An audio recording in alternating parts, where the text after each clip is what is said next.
ನಮಸ್ಕಾರ ವೀಕ್ಷಕರೇ.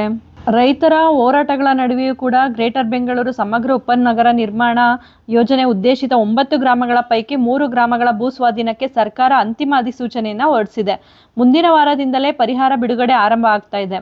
ಬೆಂಗಳೂರು ದಕ್ಷಿಣ ಅಂದರೆ ರಾಮನಗರ ಜಿಲ್ಲೆಯ ಬಿಡದಿ ಹೋಬಳಿಯಲ್ಲಿ ಅಂದಾಜು 20,000 ಕೋಟಿ ರು ವೆಚ್ಚದಲ್ಲಿ ತಲೆ ಎತ್ತಲಿರುವ ಗ್ರೇಟರ್ ಬೆಂಗಳೂರು ಸಮಗ್ರ ಉಪನಗರ ನಿರ್ಮಾಣ ಯೋಜನೆಗಾಗಿ 2025 ಮಾರ್ಚ್ನಲ್ಲಿ 9 ಗ್ರಾಮಗಳ ಒಟ್ಟು 7,481 ಎಕರೆ ಭೂಸ್ವಾಧೀನಕ್ಕೆ ಸರ್ಕಾರ ಪ್ರಾಥಮಿಕ ಅಧಿಸೂಚನೆ ಹೊರಡಿಸಿತ್ತು.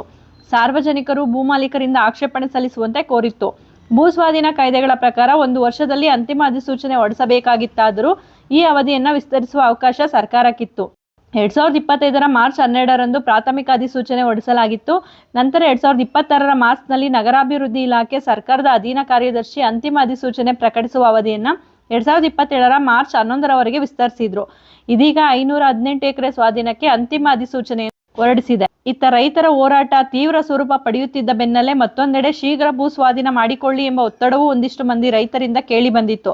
ಜಿಲ್ಲಾಧಿಕಾರಿ ಹಾಗೂ ಡಿ.ಕೆ. ಶಿವಕುಮಾರ್ ಅವರ ಬಳಿ ತೆರಳಿ ಶೀಘ್ರ ಭೂಸ್ವಾಧೀನ ಪ್ರಕ್ರಿಯೆ ಮುಗಿಸಿ ಪರಿಹಾರ ನೀಡಿ ಎಂದು ಕೋರಿದ್ರು.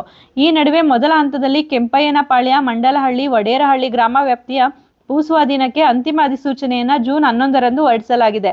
ಕಳೆದ ವರ್ಷ ಬಿಡದಿ ಹೋಬಳಿ ವ್ಯಾಪ್ತಿಯ ಬೈರಮಂಗಲ, ಬನ್ನಿಗಿರಿ, ಹೊಸೂರು, ವಡೇರಹಳ್ಳಿ, ಕಂಚುಗಾರನಹಳ್ಳಿ, ಕೆಂಪಯ್ಯನಪಾಳ್ಯ, ಕೆಜಿ ಗೊಲ್ಲರಪಾಳ್ಯ, ಮಂಡಲಹಳ್ಳಿ, ಅರಳ, ಸುಸಂದ್ರ ಒಟ್ಟು 9 ಗ್ರಾಮಗಳ ಸುಮಾರು 7,881 ಎಕರೆ ಸ್ವಾಧೀನಕ್ಕೆ ಪ್ರತ್ಯೇಕವಾಗಿ 9 ಪ್ರಾಥಮಿಕ ಅಧಿಸೂಚನೆಯನ್ನು ಹೊರಡಿಸಲಾಗಿತ್ತು. ವರ್ಕ್ ಲೀವ್ ಪ್ಲೇ ಮಾದರಿಯಲ್ಲಿ ಗ್ರೇಟರ್ ಬೆಂಗಳೂರು ಅಭಿವೃದ್ಧಿ ಪ್ರಾಧಿಕಾರದಿಂದ ಅಭಿವೃದ್ಧಿಪಡಿಸಲು ಮೇ 7ರಂದು ಸಚಿವ ಸಂಪುಟ ಅನುಮೋದನೆ ನೀಡಿತ್ತು. ಅಂತಿಮ ಅಧಿಸೂಚನೆಯಲ್ಲಿ ಆಕಾರ್ ಬಂದ್ ಹಾಗೂ ಪಹಣಿಯಲ್ಲಿ ವ್ಯತ್ಯಾಸವಿದ್ದರೆ ಆಕಾರ್ ಬಂದ್ ವಿಸ್ತರಣವೇ ಅಂತಿಮ ಎಂದು ಪರಿಗಣಿಸಲಾಗಿದೆ. ಸರ್ಕಾರಿ ಸರ್ವೆ ನಂಬರ್ಗಳಲ್ಲಿ ಭೂ ಮಂಜೂರಾಗಿ ದುರಸ್ತಿಯಾಗಿರದೇ ಇರುವ ಪ್ರಕರಣಗಳಲ್ಲಿ ಭೂ ಮಾಲೀಕತ್ವದ ವಿಸ್ತೀರ್ಣದ ನಿರ್ಧರಣೆಯನ್ನು 2012ರ ಸರ್ಕಾರದ ಸುತ್ತೋಲೆಯಂತೆ ನಿರ್ಣಯಿಸಲಾಗಿದ್ದು, ಒಟ್ಟಾರೆ 3 ಗ್ರಾಮಗಳ 518 ಎಕರೆ ಭೂಸ್ವಾಧೀನಕ್ಕೆ ಅಂತಿಮ ಅಧಿಸೂಚನೆ ಹೊರಡಿಸಲಾಗಿದೆ.